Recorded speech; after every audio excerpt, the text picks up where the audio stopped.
Mga kababayan, kamusta po? Si Kamanong po, inyong lingkod ay nagbabalik po muli para po komentuhan po kayo dito po sa Tambayan mga kababayan. Samahan niyo po inyong lingkod, magkomentuhan na po tayo mga kababayan.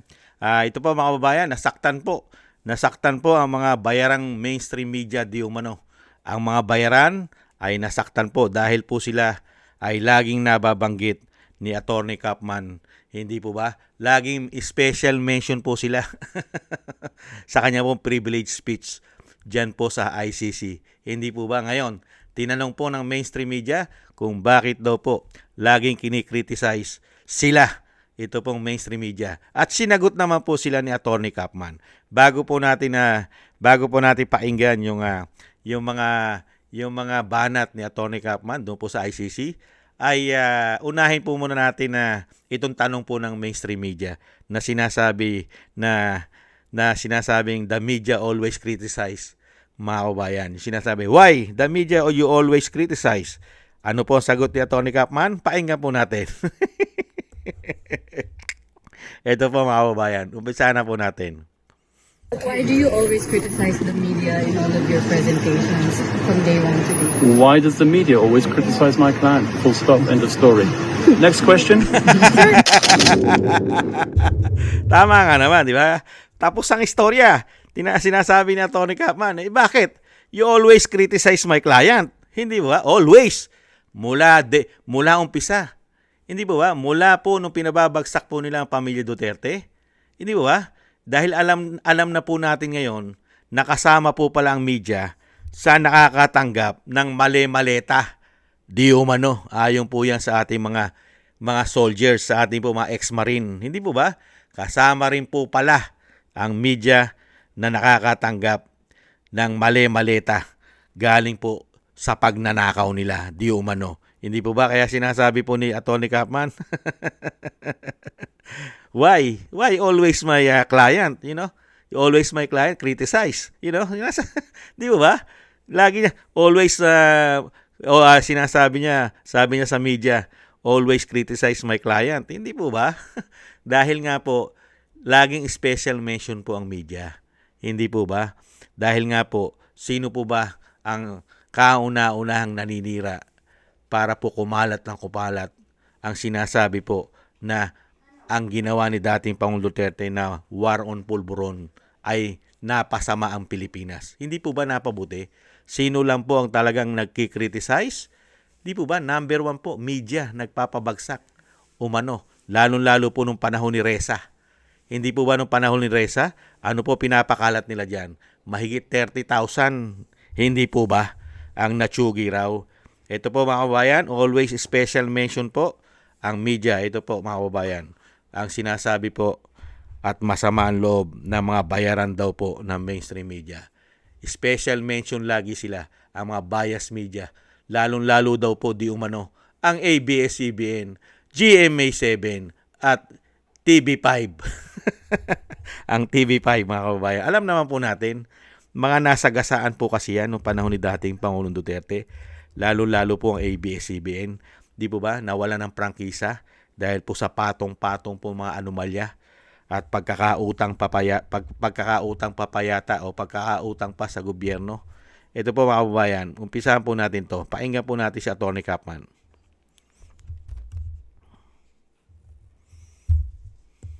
So yan po ang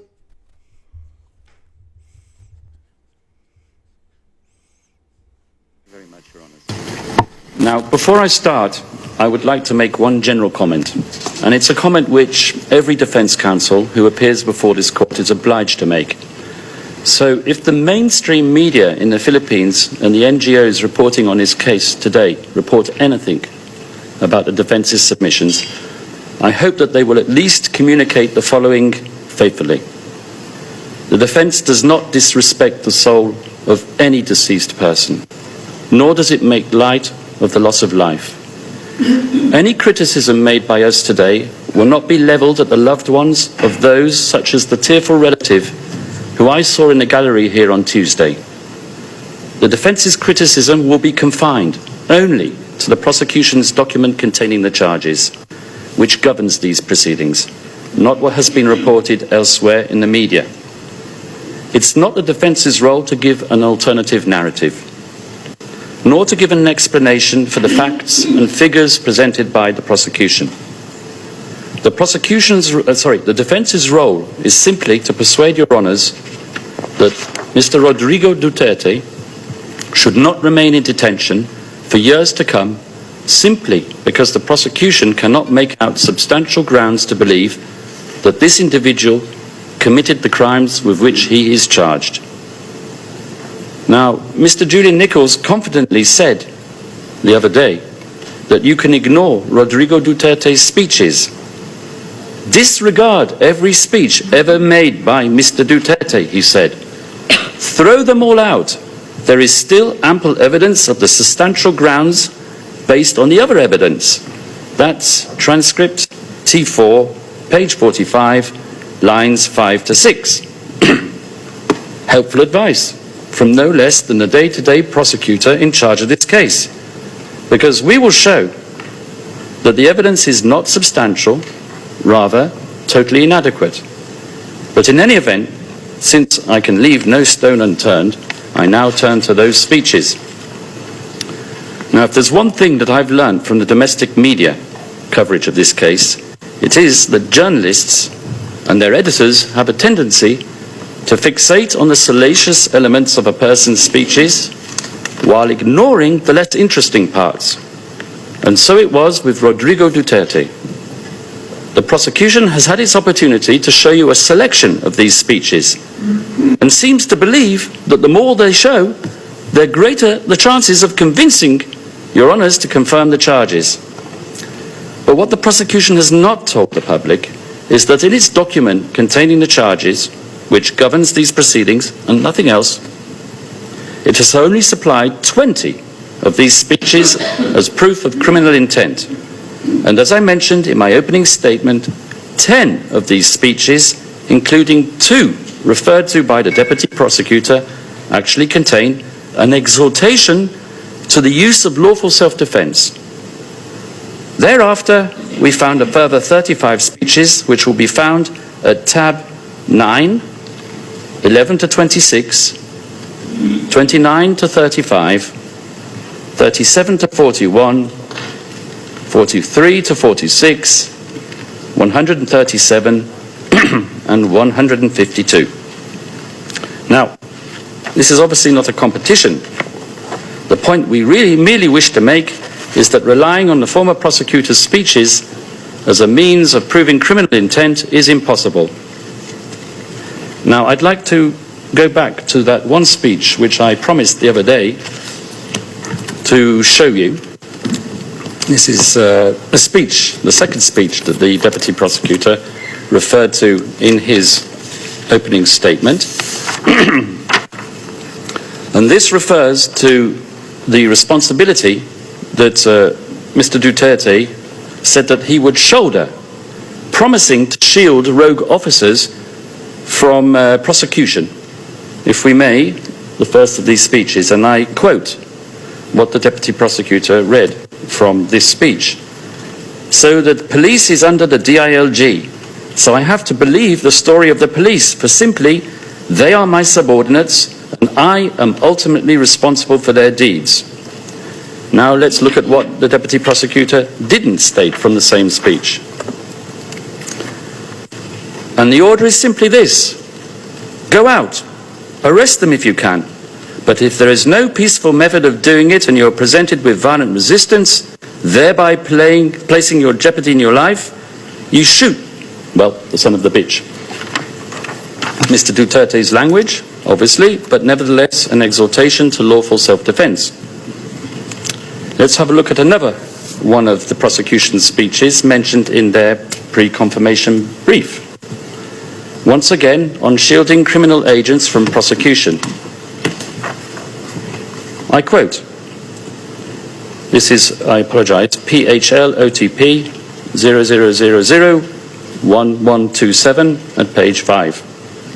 And I quote, but if you do your duty, do not worry about cases. I'll protect you. Believe me. That's why I will protect them. And if there's somebody who will go to jail, it's me. I will assume full legal responsibility. Now let's have a look at the exonerating element, which comes right underneath the allegedly incriminating element. He said, just do it right. We have our trainings that you can only kill if your life is in danger. And you are there performing the duty of a law enforcer. That's about it. Tama. Now I will turn to one of our... Tama po yung mga tambay eh. Kaya nga po nagagamit po ang mainstream media para po baluktutin at gawan po ng hindi maganda yung mga sinasabi po ni dating Pangulong Duterte. Tama po lahat yun eh, di ba? Yun ang kabilin-bilinan niya sa ating mga kapulisan, di ba? Basta ikaw ay tumupad ka lang sa iyong tungkulin. Lalo-lalo kung ikaw ay nasa duty at ikaw ay aaresto ng mga kriminal. Lalo-lalo na yung lulong na sa pulburon.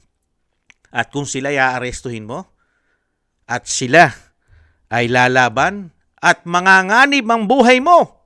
Hindi po ba? Ano sabi ni dating Pangulong Duterte? Ano gugustuhin mo? Mabubuhay ka? Matotodas ka? O yung nagbabanta sa buhay mo ang matotodas dahil pinagbantaan ang buhay mo? Hindi ba dapat ipagtanggol mo ang sarili mo dahil ikaw ay alagad ng batas? Tumutupad ka sa tungkulin mo para sa kapayapaan dahil sila ayaw nilang sumuko ng maayos.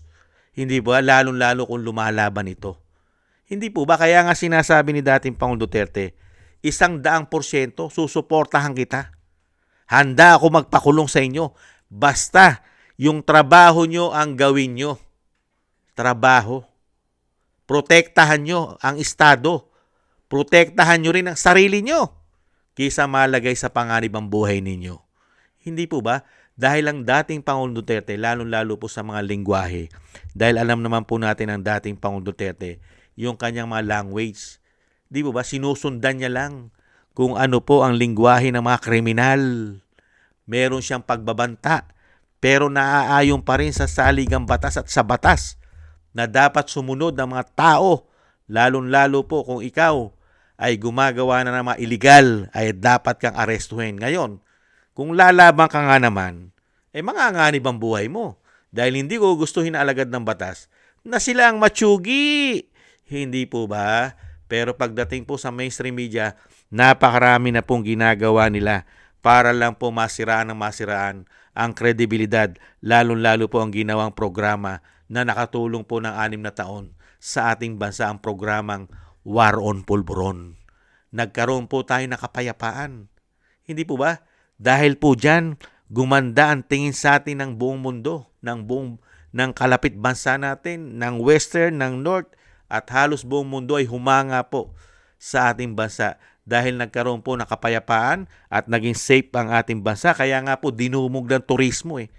Dumami po ang turismo sa ating bansa, lalo-lalo po nung wala pang pandemya. Di po ba napakaganda na ekonomiya natin? Sumasagitsit pataas. Hindi po katulad ngayon, puro pababa. Hindi po ba? At never pong bangkarote at never pong ang ating piso ay bumagsak noong mga panahon na yon. Kahit po kinikriticize siya, kahit kinikriticize po siya halos ng media, pati po ang kanyang vice president na walang lubay po na sinisiraan siya kung saan-saang bansa, nag-i-speech ang dating vice president para siraan siya doon sa kanyang programa na War on Drugs. Hindi po ba? Pero ang mga Pilipino, nasaksihan po natin ang kabutihan nung ginawang War on Pulburon. Ang mga anak natin na protektahan, lalo-lalo po ang mga anak ng mga kababayan nating OFW, ang mga magulang nasa abroad, ang mga anak nasa Pilipinas. Hindi po ba naprotektahan sa masamang bisyo? At lalo-lalo po, nabawasan po na napakalaking porsyento ang mga kriminal, ang mga rapists, magnanakaw. Hindi po ba? Mga randing in tandem, mga iskalawag na pulis, mga narco-politics, mga narco, di po ba? Mga politiko, mga makakaliwa, mga terorista, nabawasan, natakot sila. Hindi po ba yan ang kailangan ng bansa natin? Dahil ang bansa po natin ay natulad po ngayon. Nasa narco-politics na naman yata ang bansa natin ngayon. Dahil halos nga lahat ngayon, wala nang takot. Gumamit ng pulburon. Hindi po ba? Kaya dito po mga kabayan, lagi po, tama po yung ginawa ni Attorney Kapman na talagang boldjacking niya po at talagang sabihin niya sa buong mundo na itong mainstream media sa ating bansa ay nagagamit po. Nagagamit sila sa politika. Hindi na po sila nagpapahayag at hindi na po sila nagbabalita ng tama. Umano! Di po ba? Mayroon na po silang pinapanigan at pinoprotektahan. Dahil nga mga kababayan, real talk, ang mainstream media po sa atin, lalo-lalo po yung malalaki, na sinasabi pong mga giant mainstream media, ay pag-aari po ng mga oligarkiya, na mga nasagasan umano ni dating Pangulong Duterte, lalong-lalo po sa paniningil ng kanilang mga buwis na mga hindi binayaran sa napakatagal na panahon. Hindi kaya? At siyempre, wala silang pakinabang sa panahon ni dating Pangulong Duterte. Hindi sila nakinabang. Bagkus, malaki pang nawala sa kanila dahil natuto sila magbayad ng tamang buwis. Hindi po ba? Kaya nga hindi nila magugustuhan ng dating Pangulong Duterte. Lalo-lalo po ngayon, yung ABS-CBN. Hindi po ba? Halos nakita nyo po, ang laman ng balita sa ating bansa, meron po ba kayong nakita, mga kabayan, na pumapabor ang mainstream media sa kagandahan na ginawa ng programang War on Pulburon? Sino po ba naprotektahan ng War on Pulburon? At sino po ba yung mga naging biktima? Sila po ba ay nagbigay ng magandang impluensya, magandang halimbawa, nakapagpalaganap po ba sila na magandang asal, napakipakinabang at napapakinabangan ng taong bayan, yung mga pinagagawa po ng mga adiktus? Kapakipakinabang po ba lumaganap ang mga krimen? Napakataas ng krimen. Lahat halos nabibiktima nila. Hindi lang bata, matanda. Halos lahat. Hindi po ba? Hindi po natin dinanas yan ng 6 na taon nung inumpisa ni dating Pangulo Rodrigo Duterte. Hindi po ba? Kaya ito pong mga paninira ng mainstream media, tama lang pong ginawa ni Attorney Kapman na ipahayag niya sa buong mundo na kung anong klase meron pong mainstream media, kung anong klase pong media meron ng ating bansa.